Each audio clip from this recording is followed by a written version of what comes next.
Winter doesn't have to mean a bare garden with no flowers, because nobody wants that. In fact, keeping the garden alive through winter is good for the soul. When I think of winter flowers, I immediately think of Hellebores, or as you may know them, the winter rose. And there are so many new varieties that come out each year, it's fun to keep adding to the garden. There's something special about seeing a vibrant splash of colour against the grey sky. Just spotting some blooms out the window or bringing flowers inside can really lift your mood through those colder, darker months.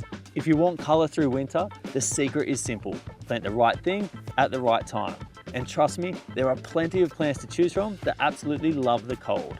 Now, most winter flowering plants like to be planted in autumn while the soil is still warm to give the roots a chance to grow before the real cold sets in.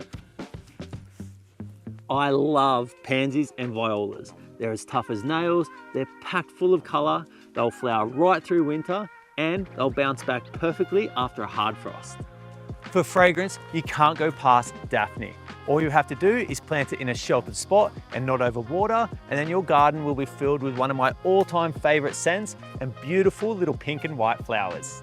For structure and long-term colour, camellias are hard to beat. There are so many varieties to choose from in both Sasanqua, the small leaf, and Japonica, the large leaf. Not only do you get flowers right through the chill, but you also get this vibrant, glossy green foliage that looks great all year round. And finally, you can pop in some bulbs like daffodils, jonquils, or snowdrops. And while cyclamen aren't technically a true bulb, you treat them the same way. Just water them in and let Mother Nature do the rest. They work a treat.